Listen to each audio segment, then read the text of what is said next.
সাবধানে আসো।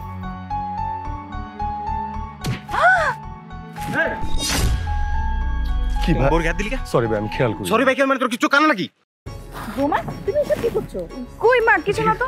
তার মানে তুমি এতদিন এই বেলুন পেটে দিয়ে প্রেগন্যান্সির নাটক করছো?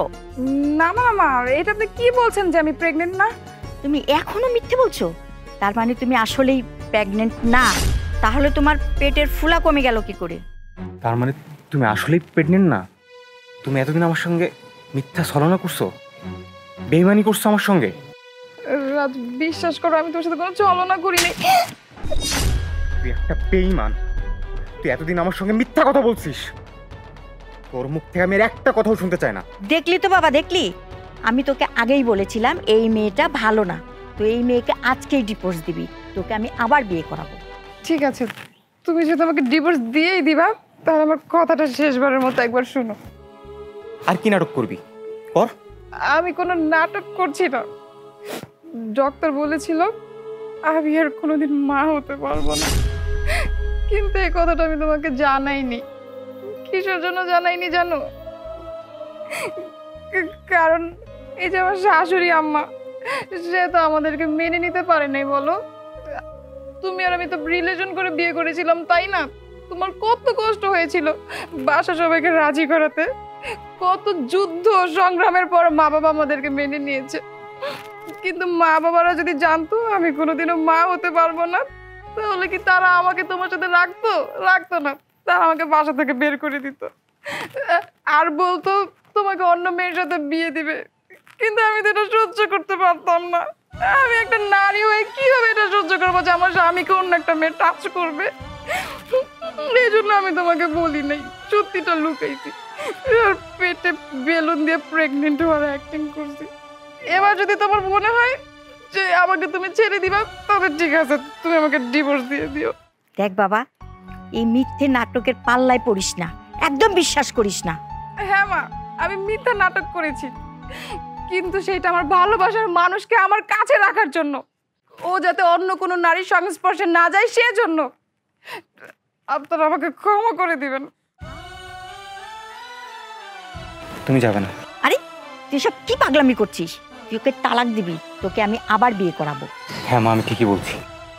তুমি হয়তো আমাকে অন্য জায়গায় বিয়ে দিবা, আমার একটা বউ হবে, হয়তো অনেক সুন্দর বউ হবে, কিন্তু নীলের মতো ভালোবাসা পাবো না মা। ও অন্যায় কি করছে মা? ও তো ভালোবেসে আমার কাছে থাকতে চাইছে, আমাকে হারাতে চায় নাই। এই, তুই কি পাগল হয়ে গেছিস? আরে এই মেয়ে তো কোনোদিন মা হতে পারবে না, কোনোদিন তুই বাবা ডাক শুনতে পারবি না। তাতে কি হয়েছে মা? আর এমনও তো হতে পারে যে আমার জন্য হয়তো নীলা মা হতে পারছে না। আমাদের যদি সন্তানের প্রয়োজন হয় মা, আমরা একটা ইতিমখানা থেকে একটা বাচ্চা নিয়ে আসলাম, তাকে লালন পালন করলাম, আমাদের একটা সন্তান হলো মা, আর একজন ইতিমধ্যে বাবা মা খুঁজে পেল। তুই ঠিকই বলেছিস বাবা, তুই আমার চোখ খুলে দিছিস। আসলে আমি অনেক ভুল করছি বৌমা, তুমি কিছু মনে রেখো না, আমাকে একটু মাফ করে দিও। আর এখন থেকে তুমি আমার মেয়ে হয়ে থাকবে। তুমি আমার কাছে এসো, এখন থেকে তুমি আমার মেয়ে হয়ে থাকবে। ঠিক আছে মা।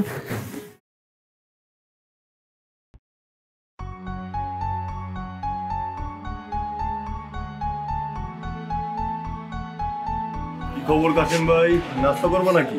না, নাস্তা করুম না, বাড়ি নিয়ে যাবো ভাবতেছি। তা বাসার লেগে পরোটা নিবা? কয়টা পরোটা নিবা? বেশি না, 5টা দাও। 5টা পরোটা লাগবো। ওই কাসেম ভাইরে 5টা পরোটা দে। দিতাছি বস। বস, পরোটাকে তেল ছাড়া দিমু না তেল দিয়ে দিমু? ভাই তেল ছাড়া পরোটা কত, তেল দিয়ে পরোটা কত? তেল ছাড়া নিলেও 10 টাকা, তেল দিয়া নিলেও 10 টাকা। এটা কেমন কথা হইলো? একটা পরোটার দাম তেল ছাড়াও 10 টাকা, আবার তেল দিয়েও 10 টাকা, এটা হইলো? এটা তুমি কি কইতাছো কাসেম ভাই? জীবনে মনে হয় পরোটা কিনা খাও নাই? না না, আগে যা করছি, এখন থেকে সচেতন ভাবে করতে হইব তো। আচ্ছা ভাই, যা অনে রইছে, এখন তুমি কও পরোটা কি তেল দিয়ে দিমু নাকি তেল ছাড়া দিমু? তেল ছাড়াই দাও। আচ্ছা, ওই এপিট ওপিট কিন্তু ভালো করে ভাইজো।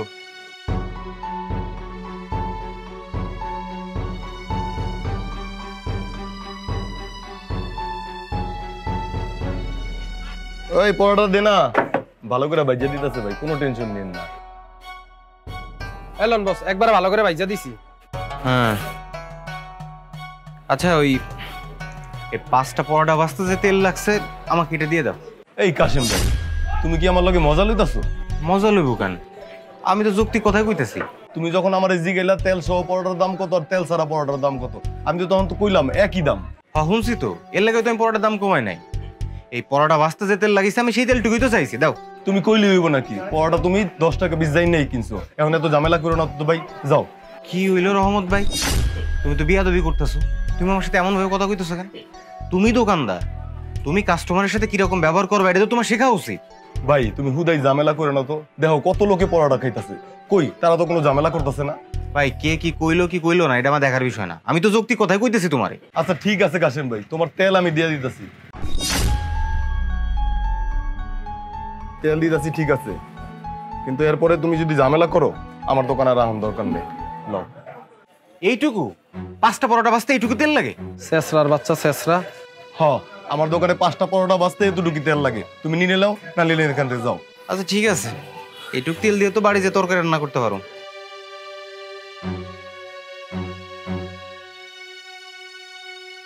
শালা বাটপার কোন জায়গায়, এগুলার এইভাবেই শিক্ষা দেওয়া উচিত। বস একদম উচিত শিক্ষা দিছেন বস। এখন থেকে ওই হালারের দোকানে ঢুকতে দিবি না। ঠিক আছে বস। যারা এদিকে আসো, বসো। কি হচ্ছে ডাকলে যে? আজকে আমার স্যালারি হয়েছে, এই নাও 20,000 টাকা বাসা ভাড়া। এই 20,000 টাকা আমাদের সংসারের খরচ, আর এখানে 10,000 টাকা আছে, এটা আমার বাবা মার জন্য। বাবা মার জন্য মানে? এই তোমার কি মাথা খারাপ হয়ে গেছে? হ্যাঁ, তোমার বাবা না বিগত 5 বছর আগে মারা গেছে। বাবা মা মারা গেছে ঠিক আছে, তাদের স্মৃতিটা তো আছে, আর বাবা মা আমার জন্য অনেক কষ্ট করছে।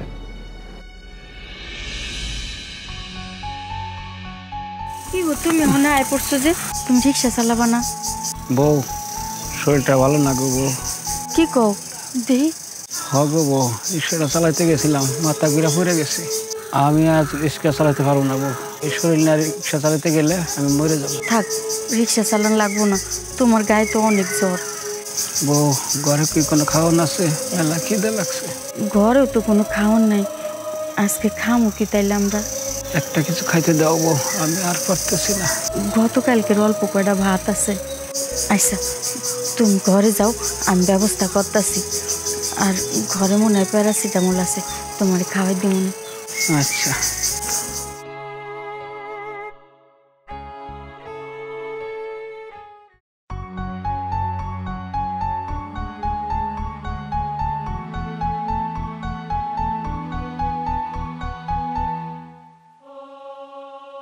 বউ খাওয়ান দাওয়ান কিছু আছে?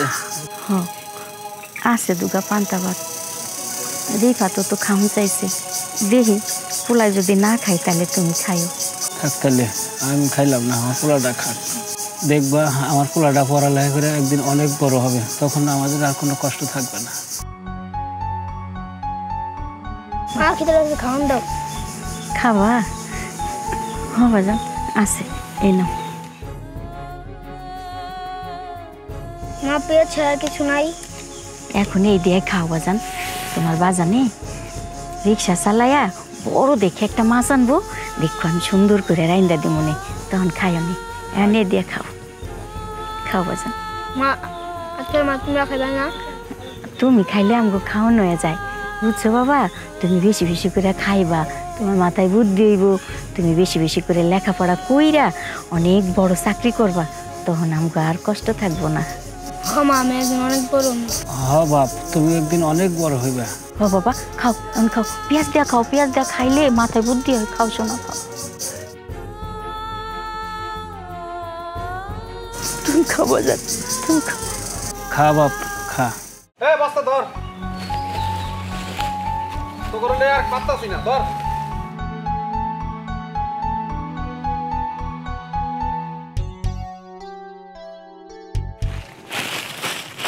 ও বাবা, আমার একটু কিছু কাজ দেওয়ান যাইবো। আপনি বুড়া মহিলা মানুষ, আপনি কি কাজ করবেন কোন? যেই কাম দিবা ওই কামই করুম বাবা। দেও না, আমার ঘরে বড়ই অভাব, আমার স্বামীটা অসুস্থ হয়ে পড়ে রয়েছে, ঘরে কোনো খাওন নাই, দেও না বাবা কিছু কাম। দেখেন আপা, আমরা এখানে ইট বালু সিমেন্টের কাজ করি, এগুলা বেড়ি মাস দেওয়া হয় না। দেও বাবা, আমি পারুম। তা কাজ দিতে পারি, তা দৈনিক 300 টাকা হাজিরা পাইবেন। 300 টাকা? হইব চলবো, দাও না বাবা, আমি 300 টাকাতে কাম করুম। আচ্ছা ঠিক আছে, তাহলে বস্তা লন।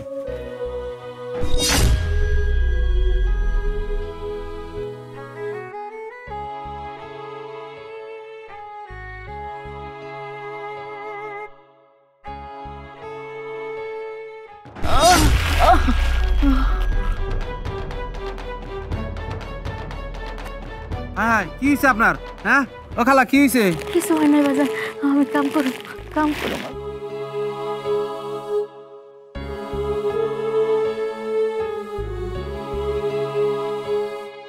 বন্ধুরা, আমাদের ভিডিওটি কেমন লেগেছে অবশ্যই কমেন্টে জানাবেন। আর ভিডিওটা লাইক, কমেন্টস এবং শেয়ার করে দিবেন। আর নিত্য নতুন ভিডিও পেতে আমাদের পেজটা অবশ্যই ফলো করে দিবেন।